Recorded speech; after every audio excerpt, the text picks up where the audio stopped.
కాలువలకి అన్నిటికీ మరమ్మతులు చేసి రైతు కన్నీరుని తుడిపించే బాధ్యత కూటమి ప్రభుత్వం తీసుకుంటుంది. అలాగే ముఖ్యంగా బెల్లం రైతులకు సంబంధించి వేర్ హౌస్లు కానీ మోడర్నైజేషన్ ఆఫ్ ఈ అగ్రి మార్కెట్స్ని కానీ మేము తీసుకుంటాం. అలాగే మన అనకాపల్లి బెల్లానికి ఈ రోజున ఈ ఒకప్పుడు తిరుమలకి వెళ్ళేది, తిరుపతి ప్రసాదాలకు వాడేవాళ్ళం. వైసీపీ ప్రభుత్వం రాగానే ఈ రోజున తిరుపతి కూడా పంపించడం మానేశారు. అక్కడ శ్రీవాణి ట్రస్ట్ మహిమ లేదంటే వైసీపీ ప్రభుత్వం తాలూకు కాంట్రాక్ట్లో వీళ్ళకి సరైన లంచాలు ఇవ్వట్లేదనో ఈ రోజున మన అనకాపల్లి బెల్లాన్ని తిరుమల స్వామివారికి దూరం చేశారు. జనసేన ప్రభుత్వం, తెలుగుదేశం, భారతీయ జనతా పార్టీ ప్రభుత్వం కూటమి రాగానే మన అనకాపల్లి బెల్లాన్ని తిరిగి స్వామివారికి ప్రసాదానికి ఇచ్చేలా చర్యలు తీసుకుంటాం. అనకాపల్లి బెల్లానికి గ్లోబల్ ట్యాగ్ తీసుకొచ్చేలా కృషి చేస్తాం. ముఖ్యంగా ఈ కోడిగుడ్డు మంత్రి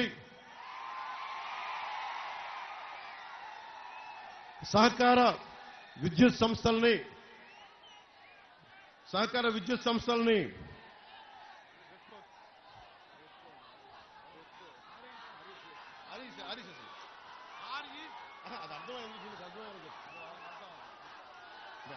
అర్థం కాదు.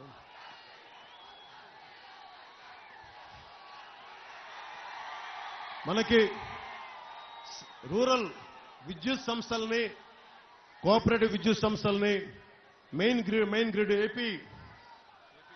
ఏపీఈపీ డీసీఎల్కి అనుసంధానం చేసేసి ఈ రోజున మెర్జ్ చేశారు.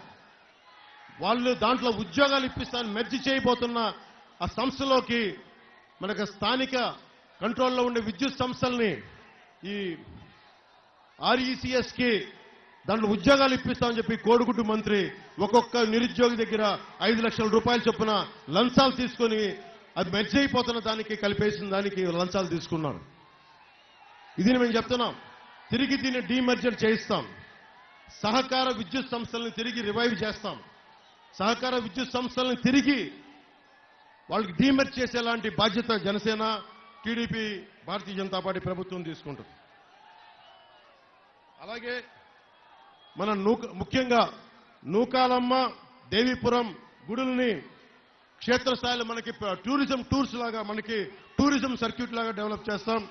అలాగే బొజ్జనకొండ మనకి హీనయాన, మహాయాన ఈ బుద్ధిస్టు సర్క్యూట్ అంతా కూడా అంతర్జాతీయంగా టూరిస్టులు వచ్చేలాగా నిజంగా మనకి ఈ సర్క్యూట్ ని డెవలప్ చేస్తే మనకి చాలా ఉపాధి అవకాశాలు వస్తాయి. అలాగే మన శారద నది తీరం కింద కోడిగుడ్డు కదా పురుగు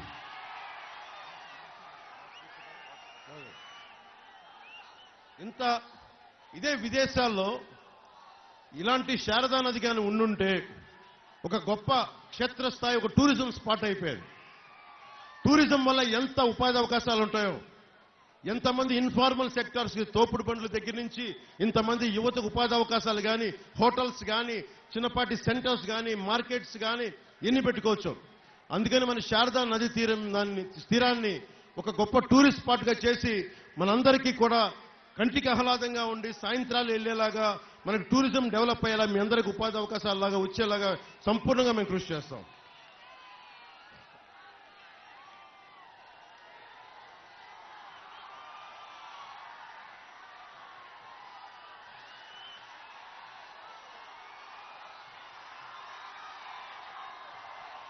ఇందాక వస్తూ ఉంటాయి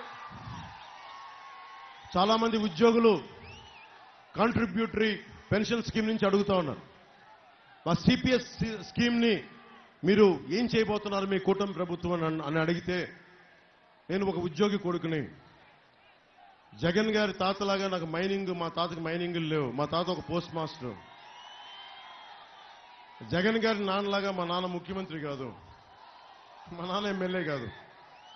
మేము చిన్నపాటి ఒక ఆంధ్రప్రదేశ్ ప్రభుత్వ ఉద్యోగి కొడుకుని. నేను ముఖ్యంగా ఉద్యోగులకు చెప్తా ఉన్నాను, నేను ఒక ఉద్యోగి కొడుకుని, సగటు దిగువ మధ్యతరగతి నుంచి వచ్చిన వాడిని.